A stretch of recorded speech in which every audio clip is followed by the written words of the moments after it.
Hello, everybody, and welcome to the Dissecting Fiction podcast. I'm Vinny Murphy. And I'm Christiaan Cutlick. And this is our second episode of our little sub-series here. Dissecting Fiction goes to Disney. This time we're going to Disneyland with the first of the Disney Parks sitcom crossovers.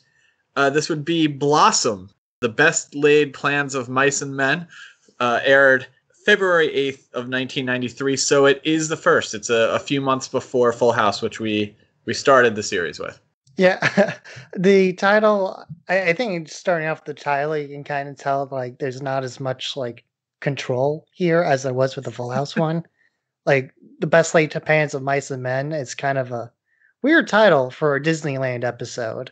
I mean, it has mice in it, but that's the only clue, like leading you to see this is a Disney episode in any possible way.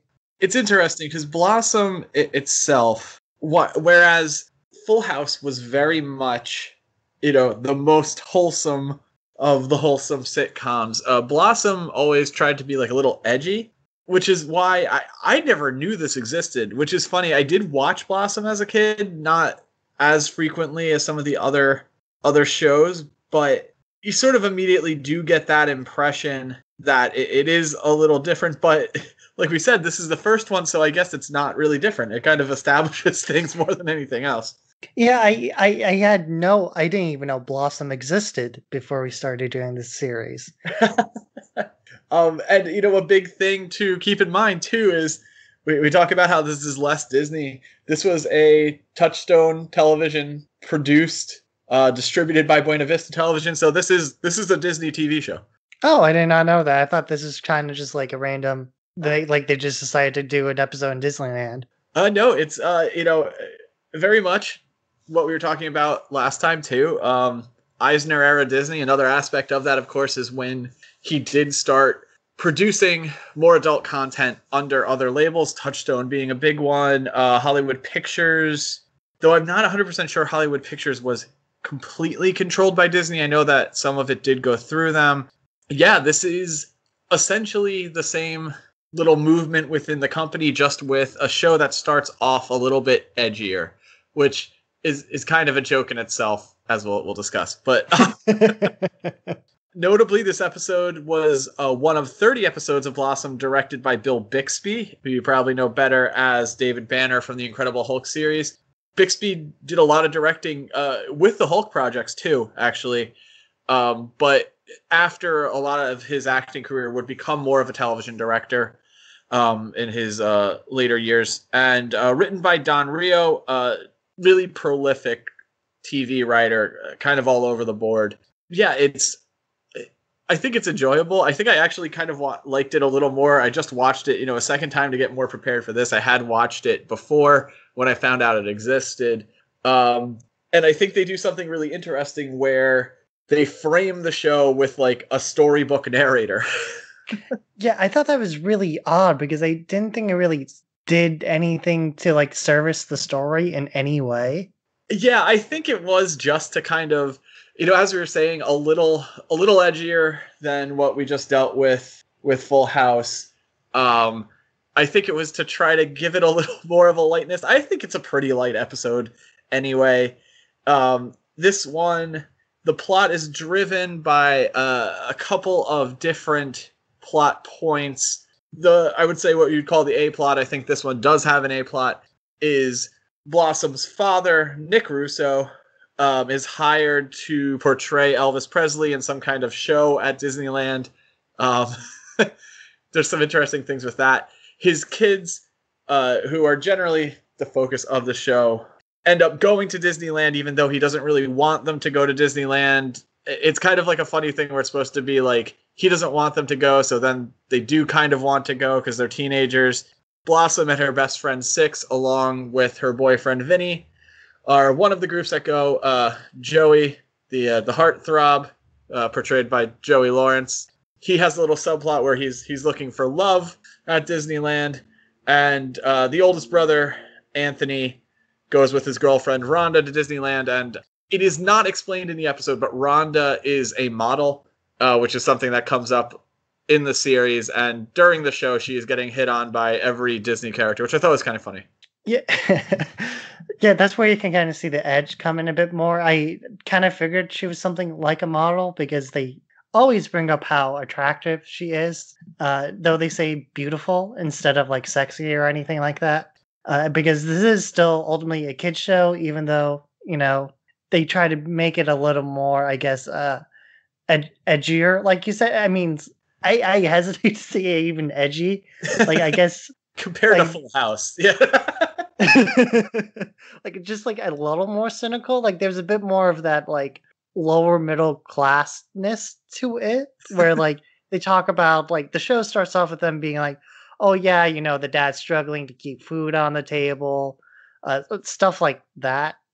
So I think that's kind of where you feel a bit more of it, like that more cynicism than something like Full House, where money is never ever mentioned.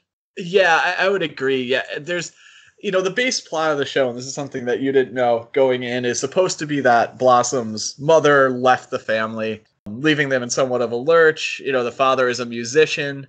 So it's supposed to be, it often is driven, not unlike Full House, by his gigs and, how he's making money at that point. This episode, I think, is intentionally lighter.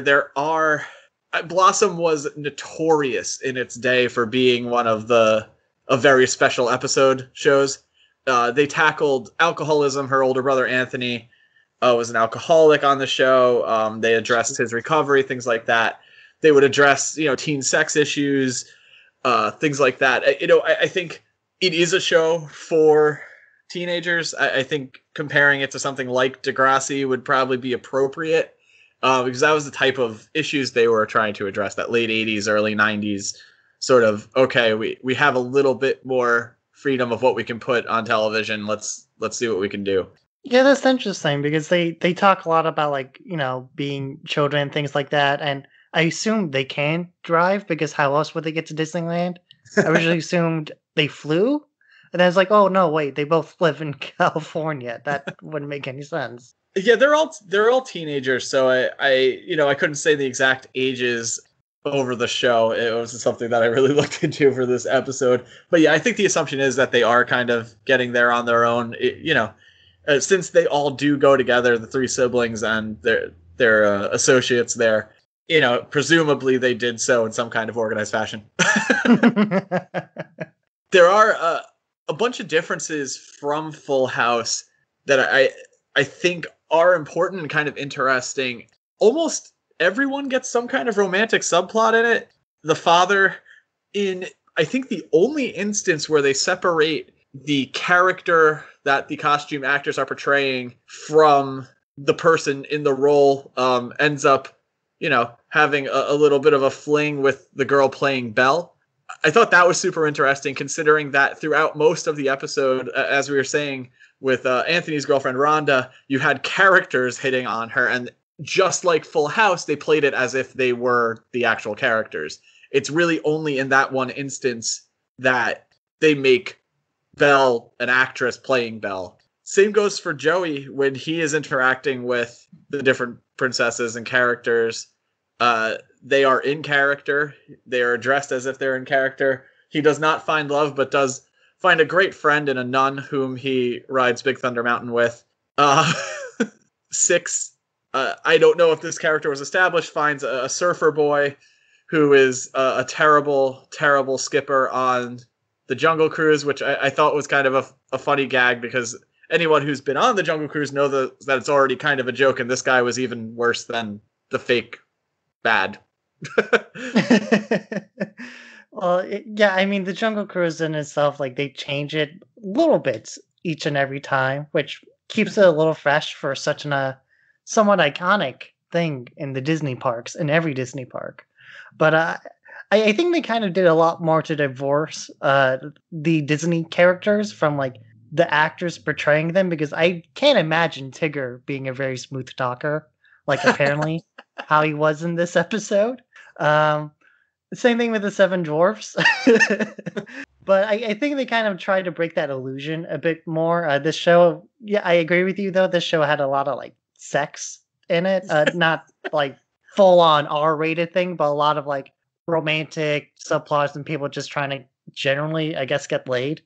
Yeah, and you have that, with Blossom too, and her boyfriend Vinny, who is seen with another girl hugging her. That's never really resolved. We don't know if he's lying that it was his cousin or not by the end of the episode. Knowing the show, it's entirely possible he was lying. I didn't think of that, but that's absolutely true. There's no real resolution on that. It's funny you talked about, Tigger specifically, because Anthony is very disturbed by the fact that Tigger would be trying to hit on anyone. I think the highlight of all of that, though, is when the Abraham Lincoln animatronic starts talking to Anthony and is also a little bit crude. That was so fucking weird. Like, I was kind of thinking this guy has to go to therapy. Like, if you're thinking, like, if you're in a position that you think Abe Lincoln is going to like try to get with your girlfriend, like, and this summer like he makes some jokes like, oh, if I had a secretary like that before, if I had a secretary like that, I would never leave the office. It's like, man, this really was before the whole Clinton scandal, huh? Yeah, just a couple of years. just like a handful of years before all of them blew up. But that's kind of what struck me a lot about this episode too. And then there's also, they do a lot less to kind of show off the parks and all its like glory. Unlike the Full House episode, which is very, very careful to kind of like construct like the purest possible version of the Magic Kingdom.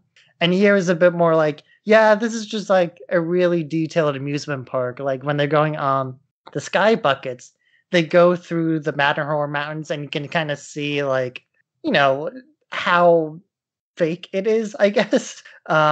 So it does a lot less to kind of like paint it in the absolutely best light and kind of is a bit more cavalier about the parks in general. Yeah, it's interesting you said that because I had kind of a parallel point. We were talking about the differences, between the Full House episode and this. And, as we keep doing these, we're going to kind of build this background of how the parks are portrayed. Disneyland, in reality, is much more of a locals park than Disney World. And I think the message here, they do not really go out of their way to highlight new attractions as they do in the Disney World Full House episode. There is a very distinct mention that it's not just for kids and they have all these thrill rides as well. I think that's really where you get what they were trying to highlight for Disneyland. That's really the subplot with Vinny, is that he is afraid of the more adult rides. There is not much going on plot-wise either. Full House was kind of the opposite, where everyone had like their own little plot and had sort of important points get played out. Here, this seems more of like a diversion in the middle of the series where you're getting to continue some of the things that were certainly established before the episode and just really bring those characters into the park. Yeah, I feel like it's more like how would these characters kind of act like in this park, and it's kind of just like they would act like normal teenagers just going to the amusement park, which isn't very exciting. But I think it's also contrasted too in that like Disneyland, like you said, it's more of a locals park, but having been to both, Disneyland usually doesn't get much new attractions there until, recently with, Galaxy's Edge. Yeah, I think that's more of a timing thing of the late 90s, early 2000s especially were not especially good to the attractions at the parks. There was California Adventure added. That wouldn't be for, I guess, 7 years after this episode took place. You're in kind of a weird time for Disneyland at that point too. Splash Mountain, not all that old at that point, so that would have been 89. But yeah, it's definitely not the rapid expansion that we're kind of used to at all times now. I think, we're recording this in early 2021. This is actually the first thing we're recording in 2021. And I think we might even see a little bit of a slowdown just because of what's happened to the theme parks over the last year. But yeah, no, there's definitely, it's not as much of an event as Full House felt like. It really did just feel like the characters got to go to Disneyland and they got to play with a little bit of the IP. I think that's probably why it doesn't end up as memorable even fans of the show, like it wasn't a huge plot driving episode. No, but it got like a 7.7 IMDb, so that counts for something, right? Yeah, I don't think it's bad either. And like honestly, the whole thing is worth Abraham Lincoln. That saved it for me. But this is a recurring thing we're going to talk about too. We talked about last time how there's a real big disregard in the Full House episode for getting to the parks and the separation between the different parks. Here, this is still your solo Disneyland. There's not even a DCA to go across the Esplanade to. But holy crap, do they mix up where everything is in the park. Like, there are some huge jumps of, like, someone moving across the entire park in one scene for no reason. Yeah, Disneyland is smaller, but, like, man, like, it's a big park when you're walking around there. Like, yeah, it's smaller than Disney World is the way to look at it. It's not small. It's like... But they're going from, like, Toontown all the way down to, like, the Jungle Cruise. That's, like, literally on the other side of the park. It's huge. Yeah, and there's that moment where they're going on the sky ride through the Matterhorn, and the next scene, they're literally back at the front gates again when they're at the train station, when there's other train stations. Come on. And it was completely irrelevant to the plot. It was just them avoiding Vinny. And then they go back to where they were when they do run into... It doesn't make any sense. It drives me nuts. My favorite one that we haven't done yet does not have this problem, and it's part of the reason it's my favorite. But yeah, just I thought it was also weird they brought up like Space Mountain and like all these other rides, and they never go on them. Yeah, it's true. There's not too many on-ride sequences. As we were saying, the Sky Ride becomes kind of a plot point. They're definitely promoting Toontown a little bit. That was pretty new. You do see Big Thunder Mountain, and you do see the Jungle Cruise. I suppose, we're talking about Abraham Lincoln animatronic. That's great moments with Mr. Lincoln, so that would count. Joey has that pretty featured moment in front of King Arthur's carousel with the sword and the stone. It's just not sort of the super exciting way they're portrayed in the Full House episode. No, I mean, they're portraying it like how a normal like person that goes there every like year or two would treat it like, right? In that, like, it's not like a super amazing special experience, but it is a fun experience. Like, I do think it's interesting that they do meet mascots and everything, but it's always more played off as a joke than how it was in, like, the Full House one, where they were, like, totally in character. And here, they were kind of like, oh, yeah, I'm married to Prince Philip, rolls eyes, things like that. Yeah, it's definitely a different tone. And I don't think that's, I think that's, they probably told them, hey, we're going to do an episode in Disneyland. Can you write something around that? Blossom not being Full House didn't have the plot points. And like I said, not a significant episode in the way that some of these other ones we're going to talk about are. Honestly, I think that's pretty much it with this one, right? I can't think of anything really. It's fun. I would totally recommend it if you enjoy watching these sitcoms at the Disney parks, but don't expect something that is near iconic as some of the other ones are. No, it's not. But I guess I can cap this off with a somewhat interesting story. If you're concerned about like, when you first see Belle, the dad's almost immediately hitting on her. Apparently that happens all the time, according to my friends that used to work at the Disney parks. Peter Pan was the most popular. He would constantly get hotel room numbers slipped into his pockets by various people. And it has happened to pretty much every other popular mainstay character in the Disney park. So, yeah, apparently that does happen. And I like the show kind of touched a little upon that. Yeah, no, I don't doubt it at all. We could certainly see someone bragging about something like that as well.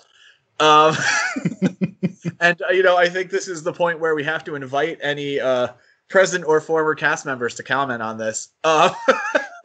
We'd love to hear your stories about getting hit on while dressed up as a popular children's character. Yep, and one of the best jokes of this episode is when he asked his girlfriend to wear the Minnie Mouse ears for later. Yeah, and Tigger reacts to this. Chigger thinks is very like weird. Yeah, she's probably thinking just Minnie Mouse ears. What are you, casual? I'm committing to the fact that Anthony's subplot saved this episode for me. But if you're looking for more Dissecting Fiction, we are all over the internet. Just type in Dissecting Fiction to Google, paired with your favorite social media. I'm sure you'll find us. If you don't, let us know. Maybe we'll look into that. We always say to support local businesses. Keep doing that. I know it's 2021, but they still need your help. Check out toystoreguide.com if that's the kind of local business that you want to support right now. A great guide to everything toy collectible related. Any thoughts, Christian, before we go? The new Star Wars book came out. Check it out. It's apparently going to be a big launch of the new era of Star Wars. Giant quote unquotes, tons of quotes. This is according directly from Disney. This is the next big Star Wars event. But I watched some videos. The new comic came out. It was neat. And they have a bunch of books. Apparently it's going to be a big, like, million-decade plan. Yeah, we'll see. There's some rumors about that, too. Maybe we'll get into that in another episode. But for now, I'm Vinny Murphy. And I'm Christian Kutlick. Thanks for listening.